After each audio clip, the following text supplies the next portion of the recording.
ક્યારેય વિચાર્યું છે કે કોઈના હાથમાં રહેલું ચેક શું એ ખરેખર માત્ર કાગળનો ટુકડો છે કે પછી એના કરતાં કંઈક વધારે છે? આજે આપણે નેગોશિયેબલ ઇન્સ્ટ્રુમેન્ટ્સ એક્ટ એટલે કે આ નાણાકીય દસ્તાવેજો પાછળ છુપાયેલી કાનૂની દુનિયાને સમજવાના છીએ. તો સવાલ એ જ છે, જ્યારે કોઈને ચેક મળે છે ત્યારે શું એ ખાલી શાહીથી લખેલો એક કાગળ છે કે પછી એની કિંમત એના પર લખેલા આંકડા કરતાં પણ ઘણી વધારે છે? આ જ સવાલ આપણને આજના વિષયના મૂળ સુધી લઈ જશે. અને જવાબ છે ના, જરા પણ નહીં. એ કાગળનો ટુકડો એક શક્તિશાળી કાનૂની વચન છે અને એની પાછળ એક આખો કાયદો ઊભો છે જે એ ખાતરી કરે છે કે આપેલું વચન પાળવામાં આવે. આ કોઈ સામાન્ય લેવડ-દેવડ નથી, આ એક કાયદાકીય રીતે બંધન કરતા કરાર છે. તો આ બધી તાકાત આવે છે ક્યાંથી? એ આવે છે નેગોશિયેબલ ઇન્સ્ટ્રુમેન્ટ્સ એક્ટ 1881માંથી. આ કાયદો વેપાર ધંધામાં જે નાણાકીય દસ્તાવેજો વપરાય છે એના માટે એક સ્પષ્ટ નિયમ પુસ્તિકા જેવું કામ કરે છે, જેથી દરેક વ્યવહાર સરળતાથી અને પૂરા વિશ્વાસ સાથે થઈ શકે. સારું, તો કોઈ પણ દસ્તાવેજને નેગોશિયેબલ શું બનાવે છે? ચાલો એની ખાસિયતો સમજીએ. એક તો એ લખેલું હોવું જોઈએ. બીજું, જેણે બનાવ્યું હોય એની સહી હોવી જોઈએ. ત્રીજું, એને સહેલાઈથી એક હાથમાંથી બીજા હાથમાં આપી શકાય એટલે કે ટ્રાન્સફર કરી શકાય. અને છેલ્લે, બેન્કિંગ અને વ્યાપારમાં એનો ભરપૂર ઉપયોગ થતો હોવો જોઈએ. આ જ વસ્તુઓ તેને સામાન્ય કાગળથી અલગ પાડે છે.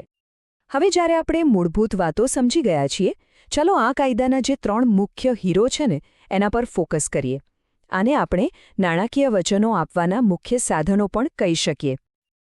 સૌથી પહેલું છે પ્રોમિસરી નોટ. આ એકદમ સીધું અને સરળ છે.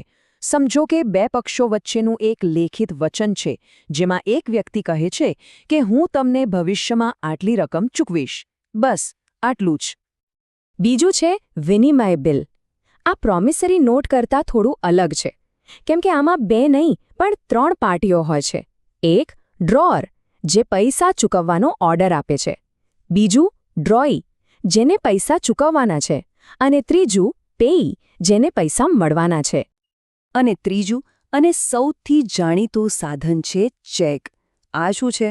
તો કે બેંકને આપવામાં આવેલો એક સીધો આદેશ કે ભાઈ મારા ખાતામાંથી આ વ્યક્તિને આટલા પૈસા ચૂકવી આપો. આનો ઉપયોગ એટલો બધો થાય છે કે જ્યારે કોઈ ચેક બાઉન્સ થાય ત્યારે મોટી સમસ્યાઓ ઊભી થઈ શકે છે. અને અહીંથી જ ખરી વાત શરૂ થાય છે. જ્યારે કોઈ ચેક બાઉન્સ થાય ત્યારે શું થાય? જ્યારે વિશ્વાસ તૂટે છે અને નાણાકીય વચન પાળવામાં નથી આવતું, ત્યારે કાયદો કેવી રીતે ચિત્રમાં આવે છે? ચાલો જોઈએ. આ આખા કાયદામાં જો કોઈ એક નંબર યાદ રાખવા જેવું હોય તો એ છે કલમ 138. ચેક બાઉન્સના કેસમાં આ કલમ સૌથી વધુ મહત્વની અને સૌથી વધુ વપરાતી કલમ છે. હવે જુઓ, ચેક બાઉન્સ થવો એ ખાલી પૈસાની લેવડ-દેવડનો ઝઘડો નથી. કલમ 138 એને સીધો ફોજદારી ગુનો બનાવે છે. મતલબ કે જો નોટિસ આપ્યા પછી પણ પૈસા ન ચૂકવાય તો ચેક આપનારને 2 વર્ષ સુધીની જેલ થઈ શકે છે, અથવા તો ચેકની રકમ કરતાં બમણો દંડ પણ થઈ શકે છે. આ ખરેખર બહુ ગંભીર પરિણામો છે. તો પછી જ્યારે ચેક બાઉન્સ થાય ત્યારે ન્યાય મેળવવા માટે શું કરવું? કાયદામાં આખો રસ્તો બતાવેલો છે. આ પ્રક્રિયા સમજવી બહુ જ જરૂરી છે, કારણ કે એમાં ચોક્કસ પગલાં અને સમયમર્યાદાનું પાલન કરવું જ પડે છે. જુઓ, પ્રોસેસ આ રીતે ચાલે છે. પહેલાં તો જેને પૈસા લેવાના છે એણે ચેક લખનારને ચેક બાઉન્સ થયાના 30 દિવસની અંદર એક કાનૂની નોટિસ મોકલવી પડે. નોટિસ મળ્યા પછી ચેક લખનાર પાસે પૈસા ચૂકવવા માટે 15 દિવસનો સમય હોય છે. અને જો એ 15 દિવસમાં પણ પૈસા ન મળે તો પછીના 1 મહિનાની અંદર કોર્ટમાં કેસ ફાઇલ કરી શકાય છે. આ ટાઈમલાઈન બહુ જ પાક્કી છે, એનું ધ્યાન રાખવું પડે. અને અહીંયા કાયદાનો એક બહુ જ મોટું ટ્વિસ્ટ આવે છે. સામાન્ય રીતે જે આરોપ લગાવે એણે ગુનો સાબિત કરવો પડે, પણ કલમ 139 મુજબ ચેક બાઉન્સના કેસમાં કોર્ટ પહેલેથી જ એવું માનીને ચાલે છે કે ચેક કોઈક દેવું ચૂકવવા માટે જ અપાયો હતો. હવે જેણે ચેક લખ્યો છે એની જવાબદારી છે કે તે સાબિત કરે કે આવું કોઈ દેવું હતું જ નહીં. એટલે કે પુરાવાનો બોજ આરોપી પર આવી જાય છે. અને જો કોઈ કંપની ચેક આપે તો શું ડિરેક્ટરો એમ કહીને છટકી શકે કે આ તો કંપનીનો મામલો છે? બિલકુલ નહીં. કલમ 141 સ્પષ્ટ કહે છે કે જે તે સમયે કંપનીના કામકાજ માટે જવાબદાર હતા, જેમ કે ડિરેક્ટર્સ, એમને પણ વ્યક્તિગત રીતે જવાબદાર ઠેરવી શકાય છે. કાયદા તો પુસ્તકોમાં લખેલા હોય છે, પણ અદાલતો એને વાસ્તવિક જીવનમાં કેવી રીતે લાગુ પાડે છે એ જાણવું પણ એટલું જરૂરી છે. ચાલો કેટલાક એવા મોટા ચુકાદાઓ પર નજર કરીએ જેણે આ કાયદાને સમજવાની રીત જ બદલી નાખી. જેમ કે દાલમિયા સિમેન્ટ કેસે પક્કું કરી દીધું કે નોટિસ પછી પૈસા ન ચૂકો તો ફોજદારી કાર્યવાહી થશે જ. કંચન મહેતા કેસમાં કોર્ટે ઝડપી સુનાવણી અને સમાધાનને પ્રોત્સાહન આપ્યું.